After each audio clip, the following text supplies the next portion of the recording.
Chapter 10 ini judulnya Mistake. Ternyata 3 korban pembunuhan tersebut merupakan orang yang baik. Begitu yang diucapkan rekan sesama tunawisma kepada Ikuo dan Hibino. Yang pertama bernama Muraki dengan kemampuannya bertanam tanaman bunga. Yang kedua Daisuke, merupakan mantan terbang, dan yang ketiga bernama Doku, seorang yang selalu suka belajar hal yang baru.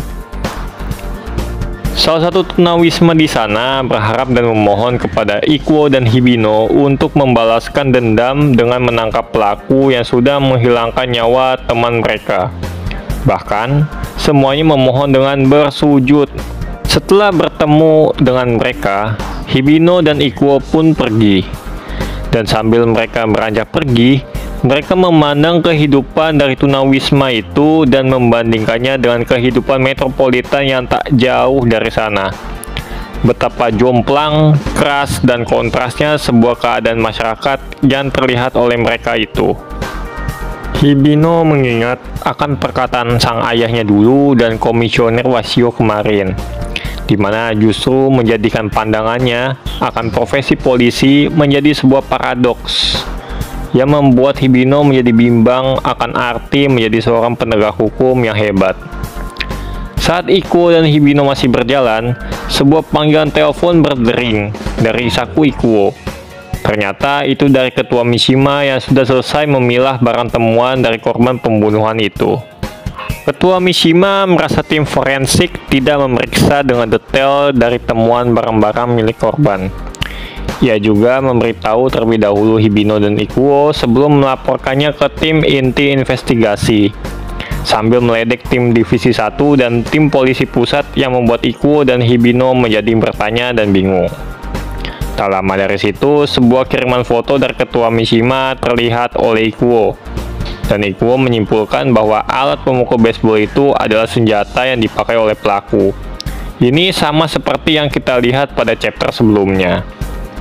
Dari situ, Ikuo dan Hibino mencari informasi perihal dari mana dan siapa yang membeli tongkat baseball tersebut. Sampai mereka tiba di sebuah toko olahraga bernama Oni Oni Sport. Nah, ini Oni dalam bahasa Jepang kan iblis ya. Kayaknya sang mangaka mencoba memilih kata Oni untuk merepresentasikan chapter ini deh, dibanding toko dengan tulisan Adidas tadi itu. Hehehe. Salah satu penjaga toko itu sedikit mengingat orang yang pernah membeli tongkat baseball itu.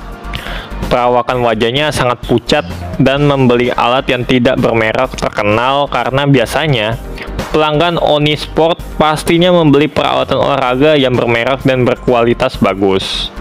Ditambah ciri-ciri pembeli tongkat baseball itu tidak seperti pemain baseball, dan tongkat yang ia beli juga terlalu besar dari badannya, sehingga penjaga toko itu merasa aneh. Tiba-tiba Hibino menyelak dan menanyakan record dari CCTV saat orang tersebut membeli tongkat baseball itu. Setelah diidentifikasi, yang membeli tongkat itu bernama Morizaki Jun, berusia 21 tahun, lulusan dari sekolah Bonafide Hosei. Ia pernah 3 kali gagal masuk Universitas Tokyo. Hal itu karena keinginan sang ayah untuk merencanakan pendidikannya sebagai penerusnya dalam mewarisi perusahaan sang ayah. Ia juga dilarang melamar ke universitas-universitas lain dan terus dipaksa untuk menjadi drafter Universitas Tokyo pastinya. Nah, drafter ini adalah semacam sematan bagi pelamar di sebuah kampus yang meskipun gagal diterima dalam pilihan pertama, sang pelamar dapat mencobanya di kesempatan ujian masuk berikutnya. Hibino menduga bahwa Morizaki Jun akan melewati sebuah taman yang menjadi jalan pintas dari stasiun kereta ke sekolah kram. Nah, ini sama seperti chapter yang sebelum-sebelumnya. Sekolah kram itu adalah semacam bimbel lah ya, sekolah yang dipersiapkan menuju sebuah ujian. Hibino juga sangat mencurigai Morizaki ini karena sesuai dengan deskripsi pelaku pembunuhan tunawisma itu. Tapi cara Hibino menyelidiki sangat membuat Ikuo dan kita sebagai pembaca gemeteran mampus. Meskipun niat Hibino itu ingin menyelidiki ya, tapi ya gimana enggak, di tempat sepi, berduaan, harum parfum Hibino yang menyelekat, berpelukan lagi. Gimana nggak berpikir macem-macem si Ikuo, ya kan? Ikuo bertanya kepada Hibino, apa yang membuat ia yakin bahwa seorang pelajar atau mahasiswa lah sebagai pelaku dari kasus ini? Hibino bilang bahwa mereka berada di tengah-tengah kehidupan sosial yang keras ini. Mereka bisa menjadi sukses ataupun bisa menjadi gagal, tergantung dari bagaimana mereka memanfaatkan kesempatan yang ada. Di saat Ikuo mencoba mengerti maksud dari Hibino, ia seketika bergegas pergi karena mendengar sesuatu yang aneh. Mereka pun berlari dan ternyata menemukan Morizaki sedang menghardik seorang tunawisma dengan memegang sebuah besi pipa. Saat Ikuo mencoba menghentikannya, Morizaki membentak Ikuo dan mencoba menyerang mereka. Tetapi Hibino tiba-tiba melumpuhkan Morizaki dengan membantingnya ke tanah. Morizaki terjatuh beserta sebuah barang yang ternyata sebuah obat terlarang. Nah, dari sini kita bisa melihat wujud manis wajah Hibino Mizuki yang membuat Ikuo kembali terpana. Ikuo menanyakan keadaan si tunawisma yang dijawab dengan baik-baik saja sambil ia pamit untuk pergi yang membuat Ikuo sedikit bingung. Morizaki mengakui bahwa ia membunuh satu orang, tetapi dua orang pertama bukanlah dirinya yang membunuh.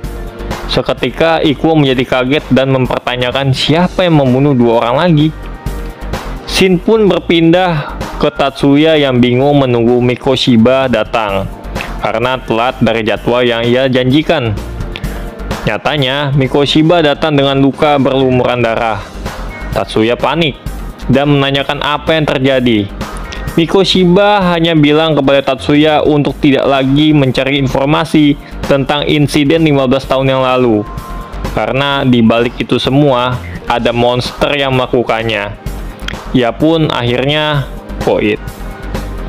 Lalu apa maksud monster oleh Mikoshiba yang katakan itu?